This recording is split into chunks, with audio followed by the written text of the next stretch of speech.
Alright, I got this Bobcat 853 and it runs good. It starts a little funky when you try to get it to start. You got to prime it every time by pumping this primer bulb and then bleeding the air out here.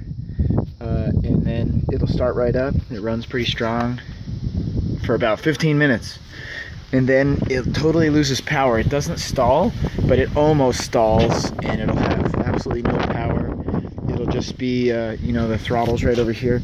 You go wide open throttle on it, and it's the same as idle. There's no change in power. There's no change in RPM. It's just totally like stuck down. And when I pop this door, this primer bulb is sucked flat. So based on that, I know that this is getting drawn into a vacuum, and so the logic is, here's the high pressure fuel pump. It's pulling on this low pressure side here. So as it draws fuel up from the tank, it goes into the high pressure pump, which makes high pressure pump and goes to the injectors. But if there's a restriction here in the fuel filter and water separator, this wouldn't be in a vacuum. This would be in a vacuum here.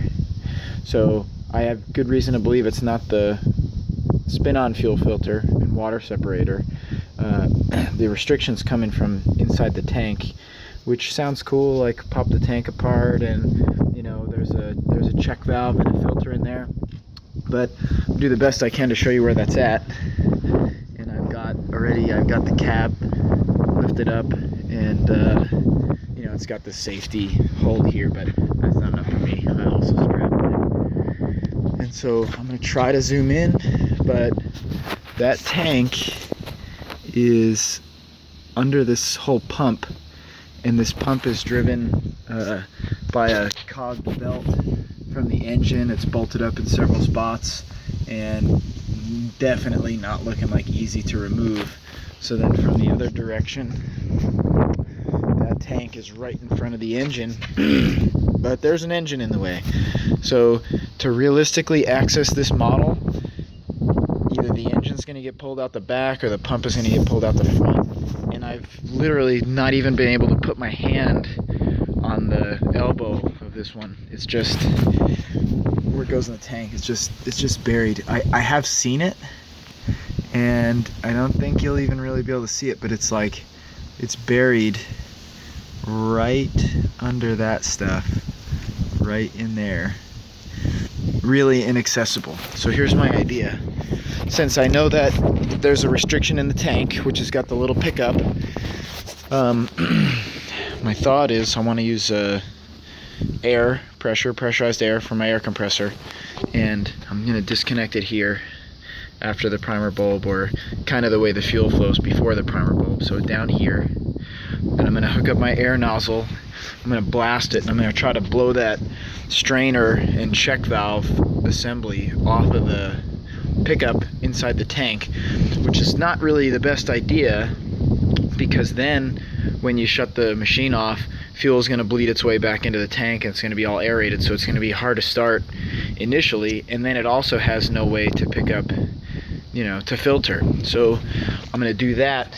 Then I'm going to add an inline fuel check valve, and this was a Dorman check valve. 800-195 is the part number, but it's going to go inline, and this is intended actually for like a fuel injection automotive, so 50 plus psi, so definitely like going to withstand it. It's all metal, so I think it's going to be like a nice quality, but they're like $40. I'm going to put that in line to hold fuel up on this side, so the check valve is going to go this way, and then I'm going to put an inline filter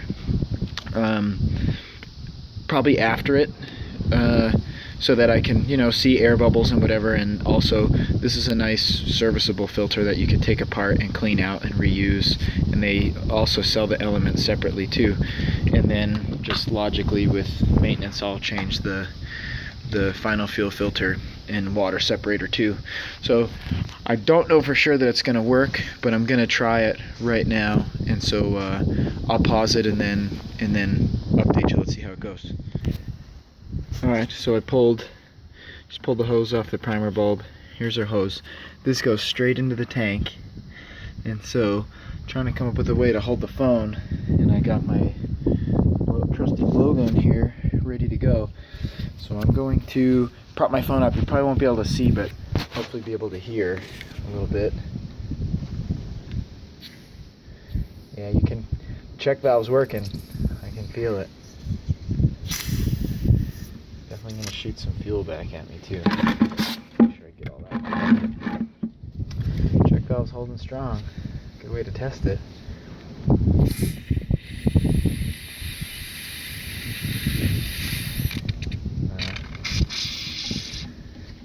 Didn't really want to blow it off.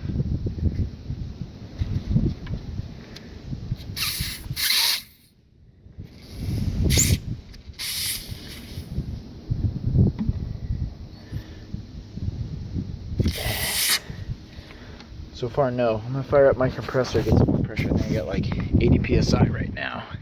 Let me get the full like 130, see if that'll do it. Alright, air compressor just kicked off, so it's got to be at the full 130. So here we go with another try.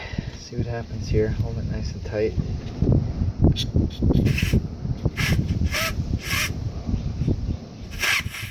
Hold it strong.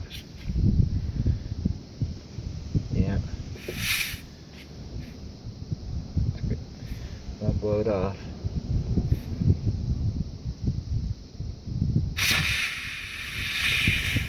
Dang. Well, that didn't work. So, to be continued.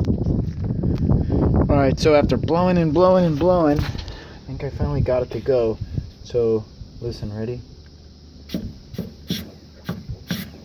I can hear it gurgling in the tank now.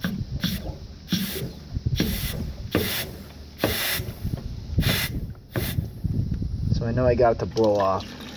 Sounds crazy. It is a crazy idea. But now it's bleeding fuel, so I gotta plug something up. I don't want to get my phone too fueled up, so I'm gonna pause it and continue and get some parts on there. 1 second.